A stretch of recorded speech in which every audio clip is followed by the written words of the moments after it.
So the agenda, the goal of string control, like we'll try to define what it means to control the string. Why is it so mysterious and difficult?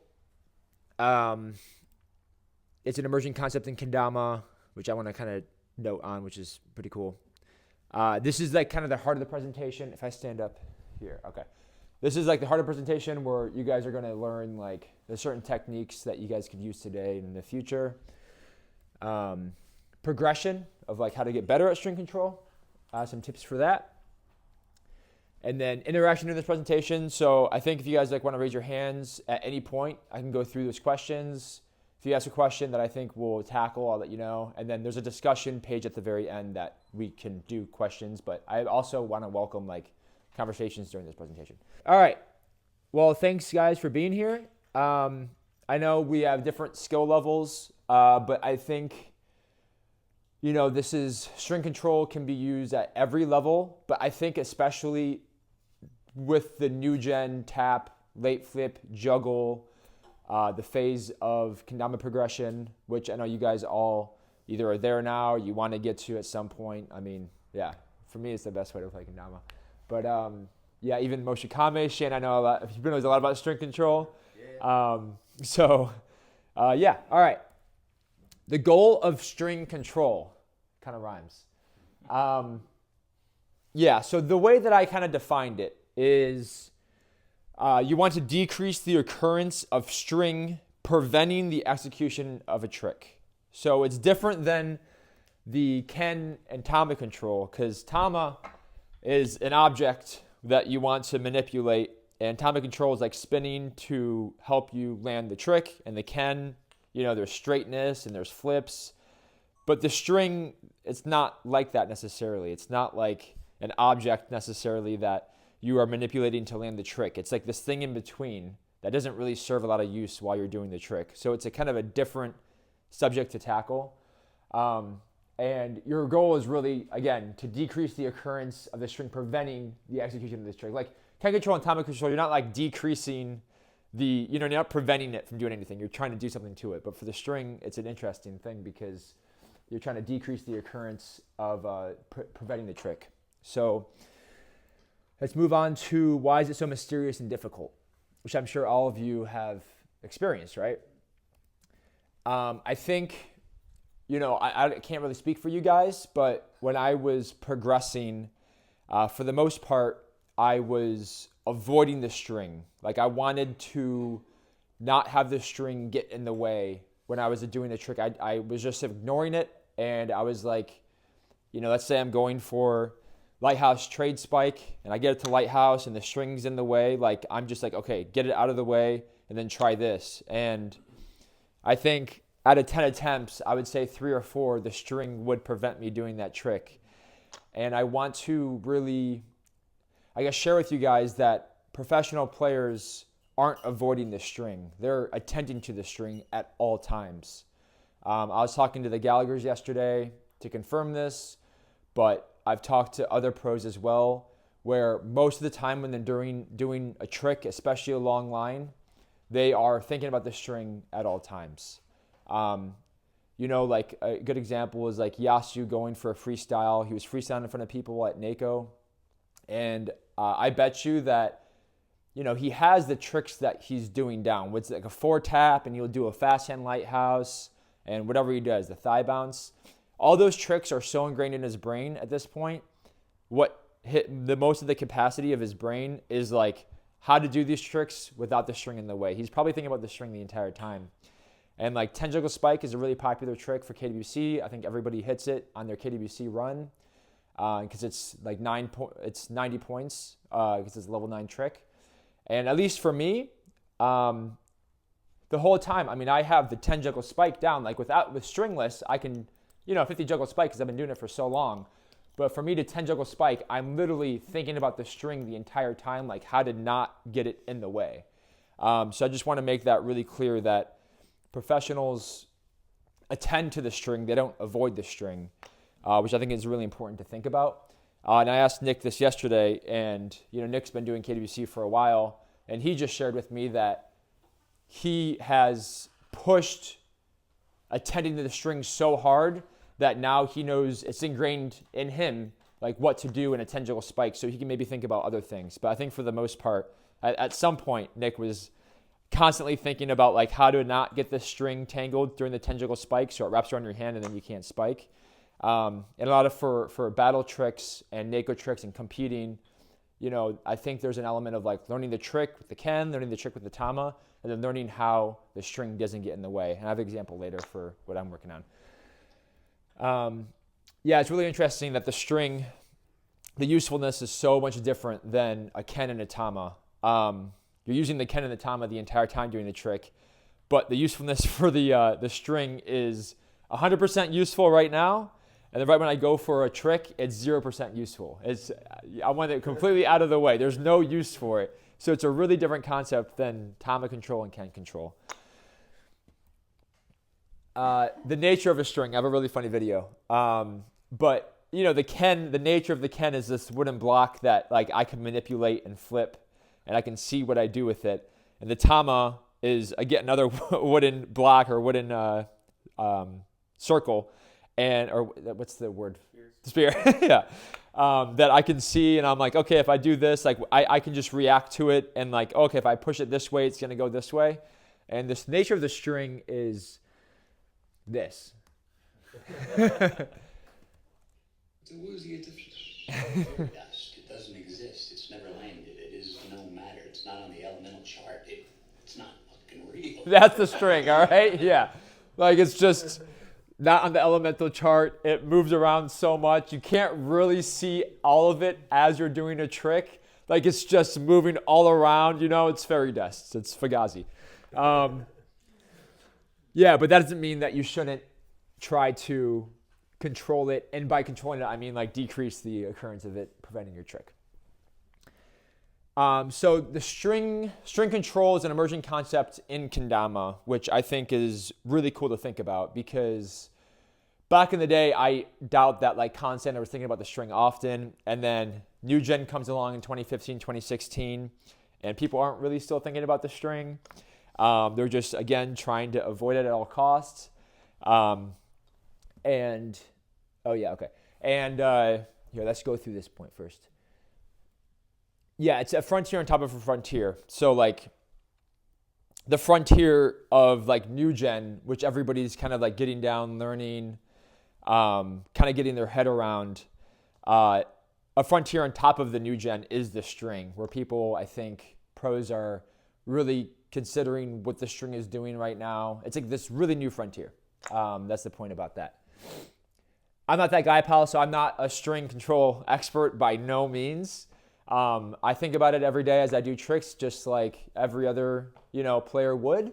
But I feel like I can present some really interesting ideas of techniques that I've learned from talking with people, talking with pros, again, talking with as many people as I've ever talked with. Alex Mitchell, a lot of Japanese, Ryoga. I've talked to all of them through a translator for the Japanese players about the string and the techniques that they've learned, and that's what I'm going to share with you today. I've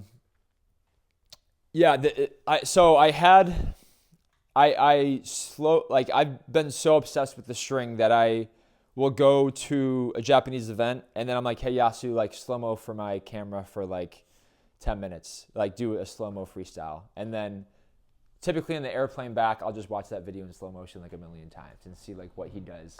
And it's mostly like, okay, yeah, these are sick tricks, and like he's so like, yeah, just awesome flow, but also like what does he do with the string to be able to have it not get in the way that often? He just has like full mastery of the string, which is really cool.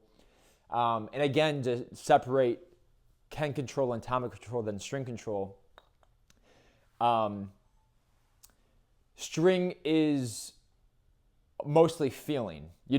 It's feeling it on your hand. It's the sense of feeling it like just where it is. And I think once you do a trick enough, you really get to know like, okay, if I go for a late trip Ken, I feel the string brush against my hand. And it's nothing that really happened consciously to me. It happened over doing a certain trick over and over again throughout years, when the Ken and Tama control is, it's a lot of sight. You're using your sense of sight. and you're listening to like you smack that Ken. And I think Kendama players probably listen a lot too for just normal trick control. But yeah, the string you can't unless it like whacks against your hand and bounces off and it hurts your hand. That's the only time you hear the string. You know, there's no hearing the string, which is maybe back to like why it's such a mysterious and difficult concept.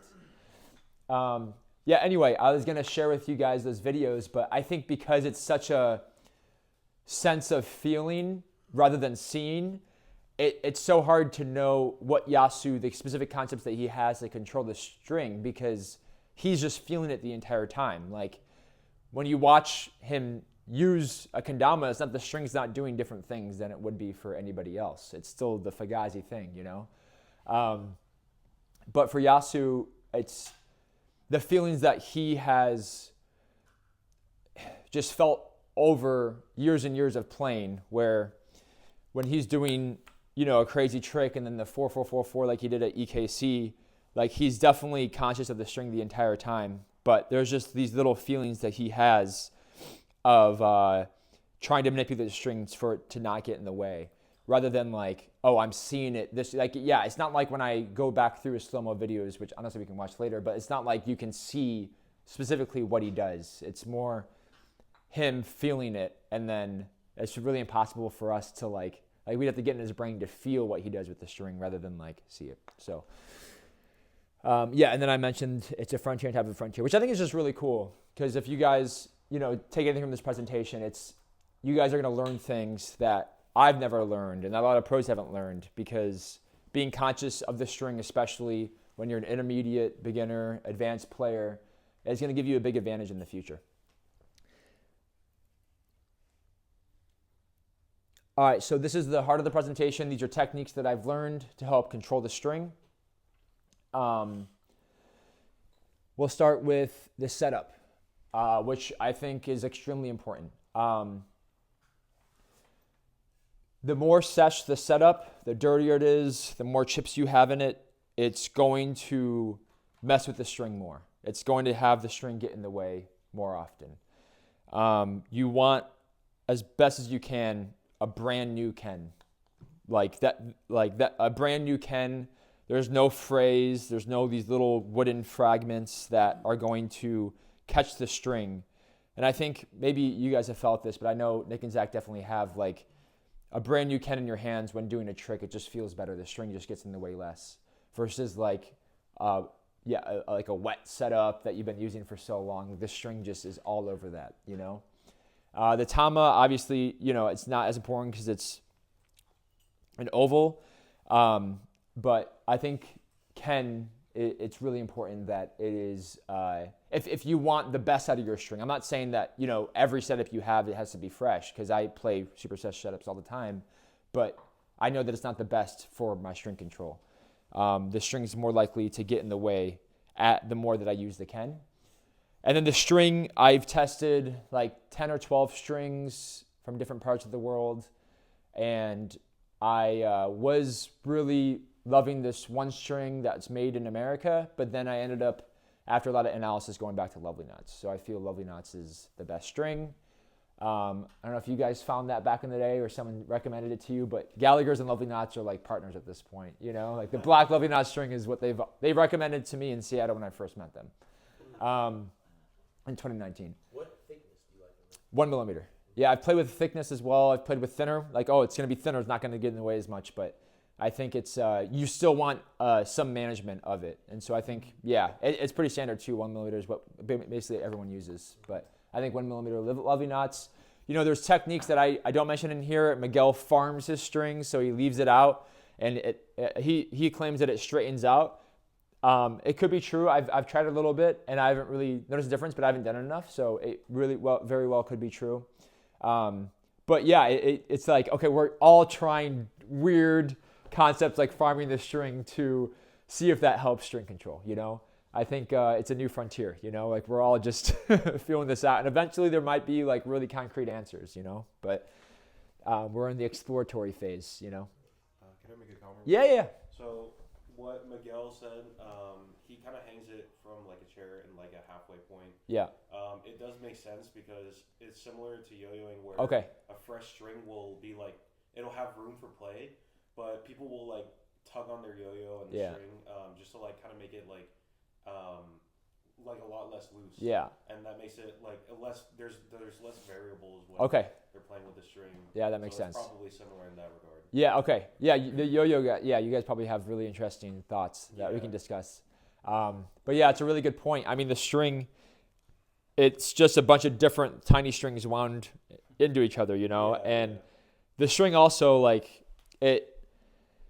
moisture is really affected by the string, and even electricity. Like sometimes if you have if you rub your feet against the carpet and your hair kind of stands up, I think that has to do with the string as well. Like it's a really, really interesting part of the kendama that is just this mysterious thing. But yeah, it definitely makes sense that to straighten this out and to get this weight from the tama and to pull everything down, and then that could maybe give you better control. Yeah, that makes sense.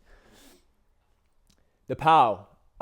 So moisture affects the string a lot. And I think baby powder is like my best friend. I use it every time I'm seshing. It dries your hands. I've used chalk as well. I think chalk helps. I want you guys to play around with different powders to see what helps, but you don't want your hands moist, you know? And I noticed that a lot of Japanese players don't sweat as much for some reason. And I think that actually has to do, it really helps them with their string control because their hands aren't as moist. So if you have sweaty hands, I mean, you guys will know, just from your own experience that sweaty hands, your string is going to get more in the way. So it's definitely important to keep that in mind, to buy some powder to make yourself set up for the best possible sesh of your string not getting in the way. But yeah, every time I'm practicing, I have baby powder on me and I always use it. So this is a really interesting point. I think that if you don't, I think there's kind of phases of getting good string control. And I think the first phase, if you're trying to land a specific trick and the string gets in the way, I think the first phase is actually learning that trick and getting really good at that trick and kind of maybe avoiding that string at the time. And then once you get that trick down enough, then you can kind of attend to the string and see what the trick is doing, seeing what the string is doing, especially for open competition. Example that I want to bring up is the pro open trick for battle is Nightingale and then inward juggle to bird, and then it's a spike. So I've done enough inward juggles throughout my 8-9 years of playing that I have them down, and I've done enough managing the tama where I can rotate it around and get it back to bird. So I have those abilities down, but the string gets in the way every single time. This is, for this trick specifically, what I'm practicing for, if I want to land this at battle against somebody and get a point on them, for where I'm at now, the string will get in the way. It's this consistent thing. Yeah, I mean, all right, I need to warm up a little bit. Yeah, I mean, your hand wrapped around it still. Yeah.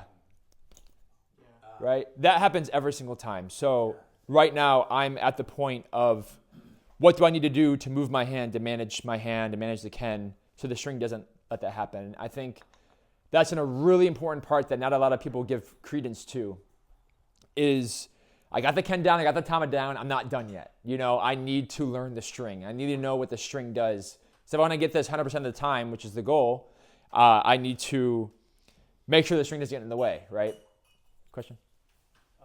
Will it have to do with the space? The what? Will it have to do with the space that you in? Yeah, that's one that I'm going to talk about next. It's a really good question. Okay. Yeah. So when you will juggle it. Separate. Yeah. Create more. Yeah, exactly. No, for sure. That's something that I'm going to be exploring, and not only in this presentation, but yeah, for this trick specifically, I need to play with the space, which I think is next. Oh, there we go. Nice. You're just on it. Yeah. Yeah. No, spacing is a really, really interesting concept. I think I talked with a few of you yesterday about especially juggling. This, I guess it's horizontal. this is really important to think about, you know? So a juggle up and down, like typically when you're learning this, all you're thinking about is the ken and the tama. But if you want to do this at a high success rate, you need to manage the string. And I think that separating these two is going to have the string, instead of all be right here, just asking to be caught by the ken and by your hand, separating it, there's less string to be caught by your hand. Does that make sense? And if you look at some of the top players, you know, I think the most impressive execution of string control is a long juggling line. Like a Benji does a lot of long lines, you know? So he does this one trick I always go back to, which is the 1-4 dare that I had, the 4 tap, where it's like big tap, small, small, small, small, and then it's small, big, small, small, small. Yeah, you get the point. But he did that trick with in between, he was doing the penguin catch, and then he would transfer back, like a late transfer. So the point is that's a really, really long line. Like the trick itself, there's so many concepts in that, and the entire time he's juggling, there's no space for him to catch the lighthouse, you know, do this type of thing, get the string reset. Like there's like 8 concepts in that. And if you notice the way he does that trick, you can see a lot of space between the ken and the tama. When he goes up for that late, it's not here, it's like here, right? Does that make sense? It's more this way, and that way the string, when he goes for the late, it's not going to wrap around and mess it up. If it's over here, like it's more like, it's hard to share with you right now, but it's more likely that the string won't get caught because there's not slack, right? So spacing is a really important thing to think about, and obviously not only for the 4 trick, but which is like a crazy trick, but I think even like a 10 juggle spike, you know, just like playing with feeling that string go way out, right? Like the string is reset right now. It's not looped around anything. And right now the string is getting tangled and I need to reset it. But versus like string right here, which I don't know. I mean, the string's Fugazi, so I don't know if it's going to be a good example. Like it looks like I'm managing it. But I just feel really uncomfortable doing that because I can just feel the string hit my hand every time and it's just asking to go like around my finger. So spacing is a really important technique to think about at all tricks and every level. Yeah. I've seen some players juggle and they go side to side. Yeah. And I've seen some have like that staggered kind Yeah. of. Do you think one of those is better for less tangled? Yeah. Yeah, I mean, it's a good point because even if you're like more out here, which is hard to do, but you're still letting that separation, which I think is important. That's the spacing that I'm talking about, even if it's more like here. But I mean, me personally, I like it like this because I feel like if I were to do a stagger, it's kind of hard to do, but I don't know. I can't really say one is better than the other because I need to test staggering, but seeing the pros play, it feels like they're pretty spaced out, you know, they're not on top of each other like this. And if they are, it's just because they've been able to master the technique. Like if you look at Ryoga, I don't know exactly what he does, but I think for the most part, at least just considering spacing in your play when going for a trick, that's going to really help the string not get in the way. Yeah, I mean, even for like lighthouse swap, you know, tossing that tama over to the side more rather than like, yeah, definitely not over the ken or... Yeah. I mean, this happened, like, I usually do this and I can get away with it. But I guess, like, if it works, it works. But if you're having trouble with it, just kind of play around with giving it more space on this horizontal plane. And we can talk more about that, like, today as we sesh. Straightness is really, really important. If you watch all the top players, their ken is extremely straight. You know, I shared with you some clips from the Ryoga Champ Mod edit. His ken is straight like all the time. It's so impressive. It's always straight. And if it's not, then he does everything he can in that next little part of the trick to straighten it out again. Taki does the same thing. Yasu does the same thing. When your ken is not straight and you're juggling like this, right? Like the string just got in the way there. But yeah, I mean, the string is just more likely to wrap around this rim or get in the way. I mean, there's just more space right here rather than right here, right? This is a 48 millimeter cup. This is like 75. So you just want to like have that extra millimeter so it doesn't get in the way. And honestly, I think that when I go for a trick and I'm not getting it, if I just think about the Ken being straight the entire time, my string, I just find myself, the string doesn't get in the way as much. Yeah, it's just a really, really good thing to think about. It's really good fundamentals to have that Ken straight, and I think it really helps with preventing the string from getting in the way. Any questions on that one?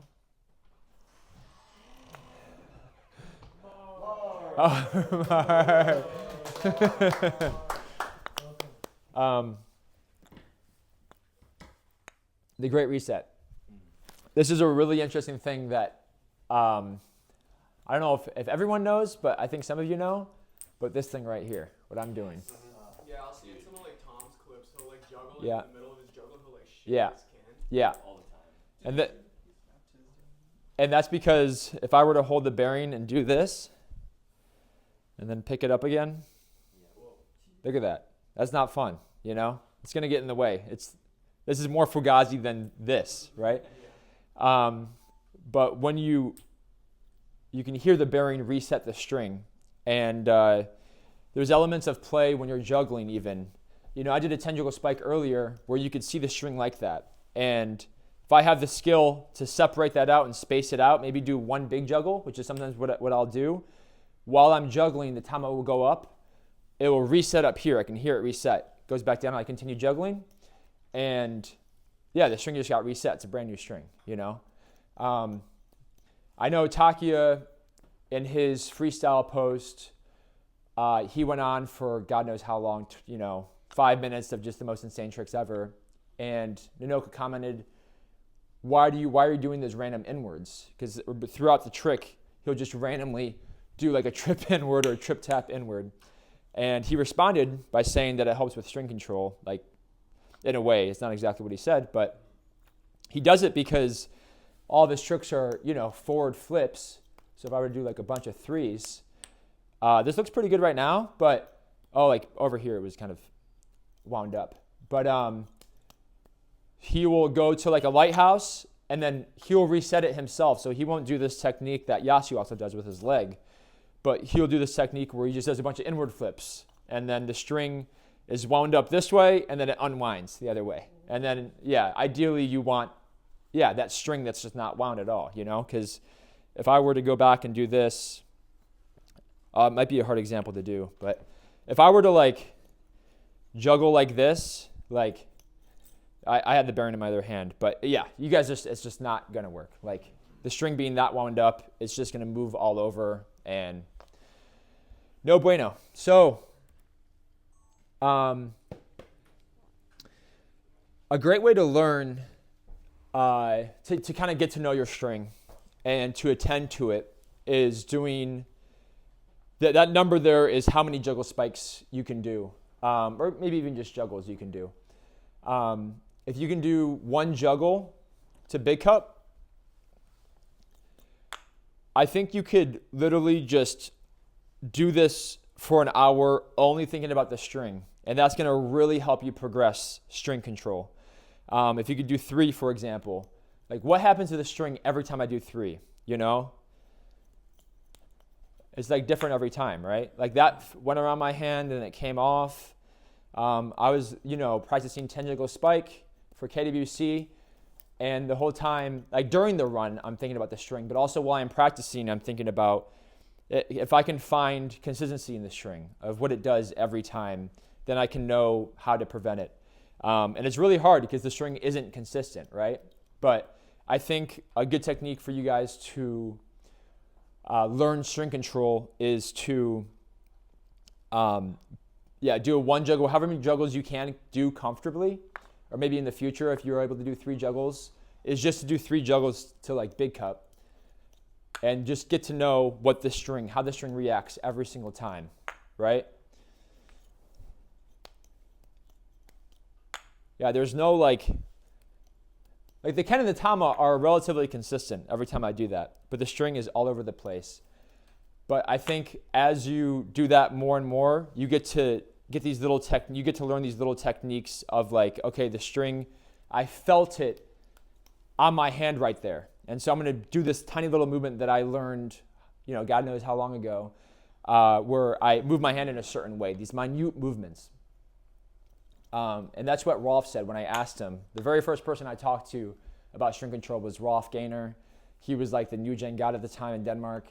And I was like, my string gets in the way when I try these new gen tricks. And he just said that if you keep practicing, you're going to learn these tiny little movements that help you get the string out of the way. And that's really hard to express, and it's hard because it's not concrete. I can't tell you like, oh, spin the tama and then come over. It's again, the sense of feeling. You got to feel the string. And even if you do this 3 juggle exercise or 1 juggle exercise or whatever it is, just feeling that string where it touches your hand, putting consciousness towards that will help you learn the nature of the string. Okay, progression. So how can you progress string control? Start with a trick that you've mastered. If you haven't mastered juggle spike or juggle to big cup, any kind of, I guess you can really start with just around the worlds and just some cup flow. You can see what that string does. And I think Kendama players are so focused on the tama and the ken and using your knees that we don't put any thought towards the string. But a way to progress the string is like looking and wondering why the string is doing this, what it's doing now. Like, what movements did I do for it to do that, right? Do I need to go higher? Do I need to go lower? But I think even just not going into trying to learn how to avoid it, but just noticing what the string does, I think is a really big step towards mastering the string. I'm sure Shane has put a lot of progress towards this with Around Tunbridge Wells, because around Tunbridge Wells, you're doing a lot of earth turns, and that's going to wind up the string, and then you have to learn how to finish the trick without it getting in the way. So you can start with a trick that you've mastered, because that way you don't have to put attention towards the actual trick itself, like big cup to small cup. Like if you have that mastered, you can just kind of do this in your sleep. But now you can attend to what the string does. If I were to start rotating the tama back and forth, like what does that string do? Where does it get wound up? How does it get wound up? There's not specific findings that I can share with you, but I think if you do this for yourself, you get more knowledge, general knowledge of the string, which is going to help you progress string control in the future. A big thing is patience. And I'm going to put the next point up here too, that there's no end in string control. There's an end to triple juggle spike. We're like, okay, I think I have this like 70% of the time. Like, I think I'm good. String control, there's no end. There's no like, I got string control down. Because if you're not satisfied with the tricks that you already know, everyone's trying to progress a new trick. Everyone's trying to learn a new trick. And with that new trick comes a new string, right? Like it comes a new string movement. Like I was saying about the inward to stall. Like that is a new trick that I'm learning. Like I for last NACO, I learned the string from bird, juggle, bird enough to where I know how to hold the ken, I know the spacing to do, and I'm able to do it most of the time without the string getting in the way. But this is a brand new movement that I'm trying to get down. And so I need to learn, I guess with every new trick comes with new string techniques. And this, again, isn't something that you will ever fully figure out. It's not a 100% control thing because it's not an object. It technically is an object, but you know what I mean? Like it's not like this wooden thing. It's the thing that's connecting the two, and it's long and it's getting in the way and it's moving all around and it tangles and there's moisture and electricity. So I think having patience when having string control is extremely important. That, you may be able to learn a trick today that you haven't done before, but with the string, it's going to be throughout your kendama careers of progressing and getting better at. And again, there's no end to it. It's, you can dream about the player you want to be, first place at KWC in 5 years, whatever it is. And I can guarantee you're going to still thinking about string, You're not going to be thinking about like juggle spike because you have that down, but you're going to be thinking about the string with these new tricks that you're learning. So patience is the most important thing. And as you can tell, I'm 8 years into this. I've been thinking about string for 4 years, and I feel like I haven't really even tapped into what Yasu can do. I haven't even gotten close to what Yasu can do. And I'm working on it every day, but I don't think I yeah, I think as I progress my kendama skills, there's just going to be, I'm going to learn more about this fugazi element that I think is just really interesting, and it's annoying, but it's really interesting and cool. All right, and then I have a discussion page where you guys can ask questions and we can talk a little bit about string. Yeah? I don't know, I haven't learned, but I'm just curious, how can you get a great control if you do like a 1, 2, 3 trade flip? 1, 2, 3 trade flip. Yeah, how can control handle with the like a cow candle? So by 1, 2, 3 trade, With the, do you mean this? no, like 1, 2, 3 lunar trade flip. Oh, lunar tray. Laker flip or Yeah, I mean, that was a KWC trick that nobody went for because the string got in the way. Because you're not just doing a 1, 2, 3 lunar flip where the string just got in the way there, but it's easier to manage, you know. But with the tray, you have the string hole on this side, and then it rotates back. You know, it's just asking to be wound up. just curious again solution for like if someone want to do 1, 2, 3 lunar trade flip. Yeah. How can they handle with the string? Yeah. I mean, they can blow. Yeah, yeah, they can blow. Yeah, I don't know the exact answer. I just know that there are really creative techniques that, for a great example was Miguel during the Gallagher comp. What was the lunar trick that he was doing where he would hop? He was doing lunar tray flip and another laser flip. Okay, so he was doing trays and lasers, right? And so he would do the tray, and when he got to the tray, this happens to me too, it would be in a certain position where he would hop, do a ghost lunar, have the string come back. Every single time he attempted this trick, he did that. Every single time. You got allowed or not? Yeah. Yeah, you guys allowed it, and I think it's allowed in, yeah. So there's, yeah, I mean, blowing is, yeah, that's 100% good. Yeah, because I do that all the time, right? Like I want to blow it if I want to reset it to a point where the string is in its natural state. But yeah, I think the answer is just that you can use kind of creative techniques besides, you know, OG Gallagher's moving it with their hands. Which, yeah, the first time, I know people did that, but I never really thought about it for this trick. I would just kind of do the laser, and yeah, I noticed the string get in the way a lot, and that's why Miguel was hopping it. But yeah, 1, 2, 3 tray, I think blowing it, hopping it, or as you progress that trick, as you get better at it, I think just noticing like, okay, this is a pattern. This happens every time. Every time I do the dub tray and I want to go for the trip tray, the string's in a certain way. Like, what can I do to quickly get out of that where I can reset it in a certain way? And yeah, that's attending the string right there. So I think that's good. Yeah. Yeah. Have you picked up any like recovery techniques? Because obviously, ideally, you keep it out of your way, but Yeah. it'll happen where it'll come to like the wrong side facing your hand Yeah. instead of facing out. Yeah. So recovery techniques. Yeah, I've definitely picked up a lot, and I've that when I watch Yasu, he teaches me a lot as well.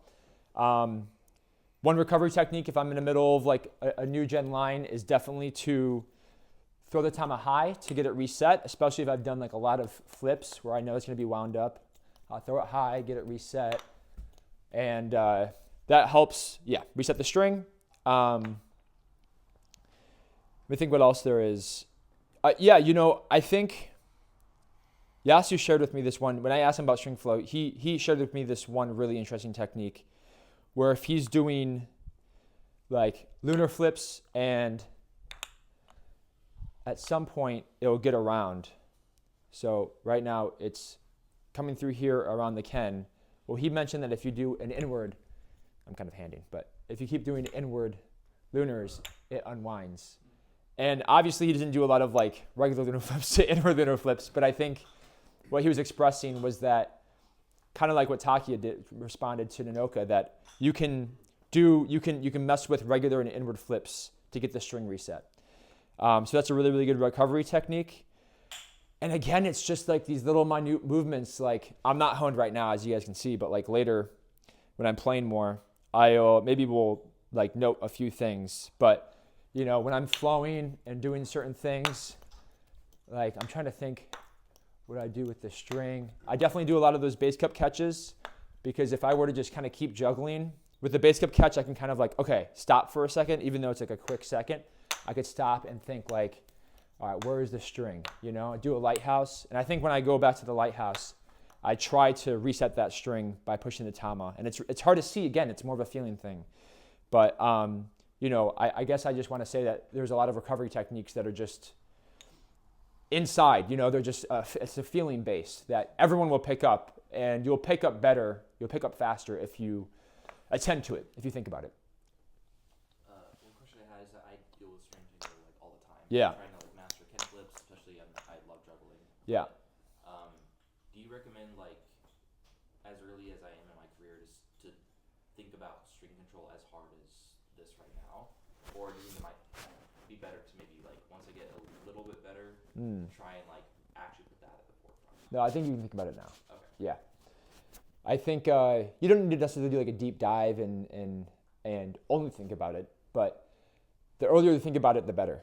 I think it's a progression on its own, you know? So it's like tama control. Like, oh, I don't really know what I do when I go for a tama, or for like a, you know, swap juggle spike or like a swap juggle big cup. Like, and with the tama control video, it's like, oh no, this is what you want to do. You want to spin it, or you want to like, you know, whatever it is. I think it's kind of the same thing with the string. Like, I don't really know what I do when I go for like a 3 juggle to spike or triple lunar flip. You know, I don't really know what the string does when I go for the trip inward lunar flip. But that's something that you can just kind of notice what the string is doing and really notice the patterns that happen. Because there is a consistency to the string where like you'll notice that every time this certain thing happens. And I think, yeah, it depends on the trick. I mean, if there's certain tricks that the string doesn't really get in the way. And yeah, you don't necessarily have to think about it then, but especially with the tricks, like you mentioned, you were trying the jug, trip Ken back to jug, and the string kept getting in the way. But I know it's so frustrating, but that is really maybe a point where you can be like, okay, what am I doing? Like, just attend to the string for a little bit, for 50 tries, just or 10 minutes. Just put the timer on, like, okay, let me just think about the string every time I do this. You don't have to land it, you know? But like spike, juggle, spike, like, okay, I just noticed the string got here and I caught onto it. I do not want to juggle like that, you know? I want to be able to do a spike, juggle, spike.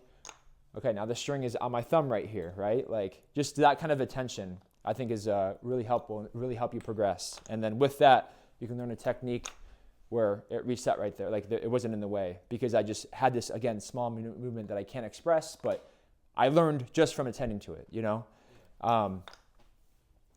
Yeah, and then I talked to Nick yesterday just about, like, he tries to juggle as quickly as possible. He doesn't like it when the objects are in his hands or you want the object in your hand at all times, right? So you can control the string, or what were you... I like to, just when I do 10 juggles to spike, when I think about it, is just making the juggle part so fast, because I don't want to be holding each part too long. Yeah. Because I notice if I hold one in my hand for too long, even if it's just like a millisecond, I notice that I'm concentrating too much on here, and maybe that means that the string is making time to wrap around somewhere. Yeah. So if I'm able to feel like I'm just like fluff, it's like imagining like a feather like puffing out of my hand, like that. It really helps. It's like floating away, like it's just trying to keep it in the air as much as possible. So I don't want it in my hand.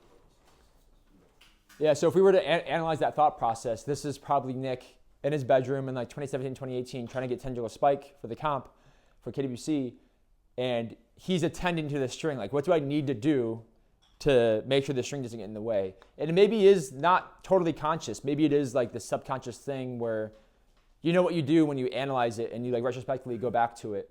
But I think at some point, like every pro is at some time thinking about it in some capacity. Okay. Yeah. Thank you. Do you think that any string length works for string control? It's a really, really good question. You know, I can confidently, some of the things that I analyze, like bearings and strings, I can confidently say like, oh, lovely knots, whatever. But for string length, I haven't done enough exploring just because I love my 10-finger string and I'm used to it the most. But I think you can probably learn consistency at any length, as long as you stick to it, you know. But I think if you go from a 6-finger setup to a 12-finger setup, it's kind of a new monster, you know. So maybe There are benefits of doing 6-finger, 7-finger setups like Edwin, who wants to goon all the time. You know, I have a goon setup for myself when I want to goon, which is 7 fingers. But I don't juggle with that because the string's going to get in the way. So yeah, I think I can't give you a concrete answer, but I will say that it will act differently. You know, you have less slack or you have more slack, and that's going to prevent the certain tricks more than others. So yeah, trying to stick to one, I guess. But obviously there's players out there who can control the string with 7 fingers. I want to say Takia is 8 to 10. He's last time I checked, he's shorter, like 6, 7. Okay. The other day in the live, he's like, yeah, he's a 7 right now. I was like, Okay. And then I think Ryoga's a little longer than that, but I bet you that they use that string like all the time. Yeah, I don't think they're going back and forth. I would guess that's because of the string control. They're not used to it, but yeah, you want to get used to something, I think. Does that answer your question? Yeah. Yeah, Much. yeah. I guess it just goes down to just find whatever works for you. Yeah, and stick to it. and stick to it. Yeah, for sure. Going back to the setup, have you tried with the knot on the top of the Tama? Yeah, And did you notice any difference?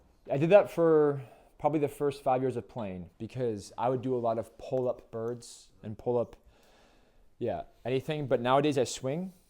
I noticed that sometimes I'll have like a heavy bearing, or for whatever reason, maybe the string hole is too long and it will come out. And if I'm practicing for battle, I'll throw it out up there.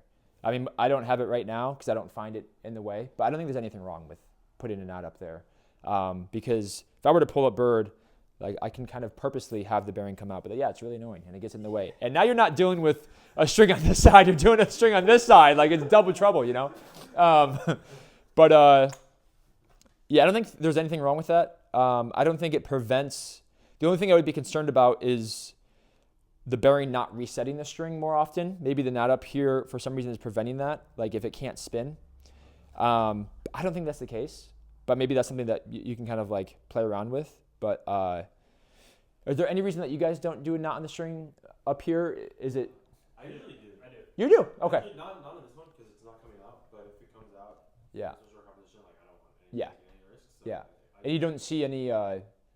There's nothing wrong with that. Like you don't feel a certain trick is decreased. Like how much space do you give yourself? Like hardly as little as possible. Yeah. Okay. Like I'll tie a knot on this right here, and then you can honestly learn to adjust it. Like and then I'll go through here, and then I'll be like really meticulous with how far I mean, like how I do this. I'll just try to bring it down as much as possible, you know, As close as you can. and then I'll as close as I possibly can. And sometimes I'll have to like redo it because it's not as close as I want it to be. Interesting. But that was like, this is pretty good. Yeah. and it's still allows you I to used to reset. know all my setups, but it actually Yeah, was yeah, to me doing like that reset thing. Yeah. And so I actually just stopped doing it. So Drew mentioned that he used to do that, but then it would prevent the reset thing. Yeah. So Nick, are you guys able to kind of reset? I guess if you pull it straight, it will still reset the string if it's all tangled up. Obviously, because you guys wouldn't be playing with. As long as the knot isn't touching the Tama at the Okay. same time that the bearing is like locked into place, Right.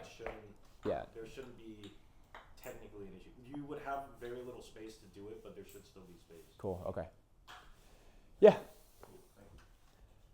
Any other questions, or the yoga guys want to say anything about string? Anyone else first? So with yo-yoing, strings in yo-yos have twists to them, so they're like ropes.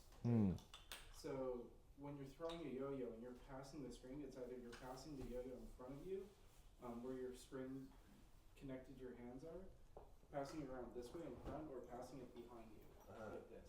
And what happens is string pronation, so what happens is it'll twist up one way or the other. And the reason why you see people kind of like going like this to fix string tension, usually in earlier competitions back in like 2010, what's happened is Kendama's in this phase where string control isn't as big right now, so you don't have small concepts on like, oh, Big Cup or like Lunar to Lighthouse does this thing to the string, and the inward does this. It's starting to come out more, but in yo-yoing, when you're thinking of a routine, you actually think of matching certain tricks together to reverse what you did to the string. Yeah.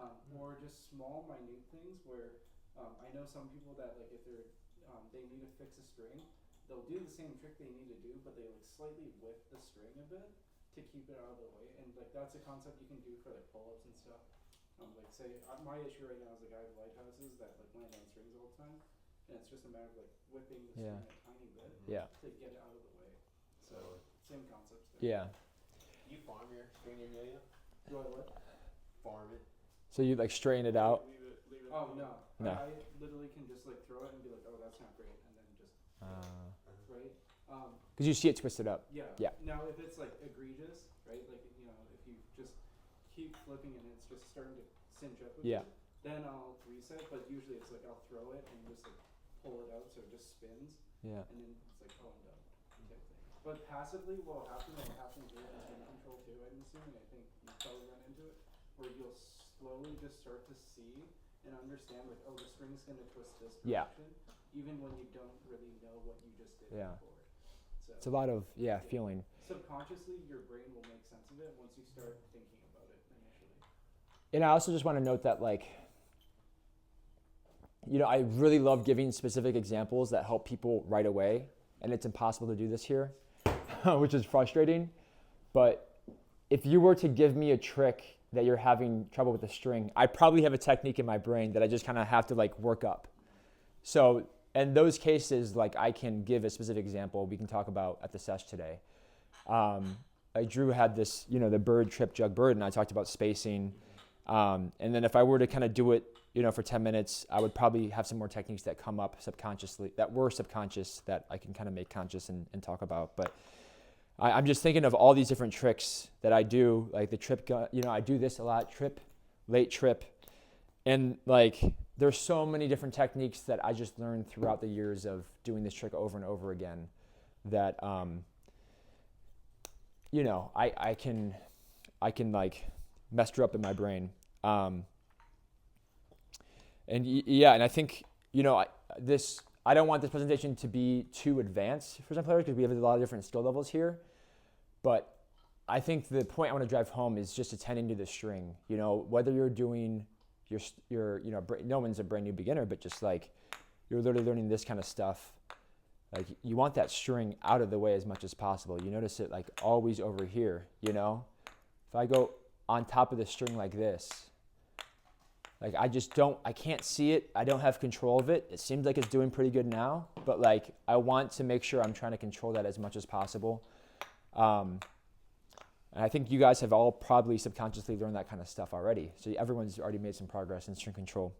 But I'm definitely happy to go through specific examples of certain tricks that people are having troubles with string to see if I can muster up some techniques that I've learned. I'd say with cups, like tama control is a big part of string control. Like if your tama is facing one way, the string's going the other way. Yeah. Like you want to float it rather than spin. Yeah, for sure. Yeah, that's a good point. Yeah. Zach, you have a question? Just one point I wanted to say. One actionable step I think, figuring what I just presents it on that anybody with any skill can take home from this. Is just we all want to control the string. We may not be so far on our journeys that we're doing a ton of juggles right now. But one thing that anybody can do is just focus on learning the tricks they're learning now, but inward. Like what Isaac went over good point. about what Taki was doing in his live stream, what Yasu does. These players, they do inward to unwiden the string. Yeah. Yes, they're doing that with juggles, but you can do that in your own play too by learning just the inward 0.5 rotation version of what you're doing. Lunar to lighthouse to lunar, and then inward back to inward 0.5 rotation back to lighthouse. Just getting these things in front of your play that not only build your foundation even further because you're learning the regular and inward version of the trick, but the same concept applies for the string control. It's tangled up, do a couple inward lighthouse flips, inward half rotation to lighthouse, or to lunar, flip back to lunar. That's how Nick and I really, really helped navigate the string we were learning. We're just coming up. No juggles, but there's so many times when I was doing a trick when the string was, if it was wrapped around literally vertically onto my can, I said, okay, I literally can't do a forward flip. I'm gonna have to do inward out to get it to reset, and it helped, and so I can keep going. So I think this is really good incentive for you guys to learn also inward versions of your tricks, and then you can apply that to whatever level you're at right now. Yeah, that's a really good point. Yeah, because even if you only know like lunar flips, and then you want to do a lunar combo line, but the string gets in the way, that's when you can implement an inward lunar flip and to reset the string. Yeah. Anything else? Any questions, discussion topics? Thank Oh, you, Isaac. yeah. All right. Thank you so much. Yeah. Hopefully it helped. Yeah. Yeah, I want to practice all the tips today Yeah. at our sessions. So. We'll when we do the intensive session too, as you guys are going through it, I'll make sure to mention like, all right, now it's time to use this minute to think about the string, you know. And so we'll maybe discuss string more. I'm happy to answer any questions. That'd be great. Yeah. Thank you, Isaac. Yeah. Thank you.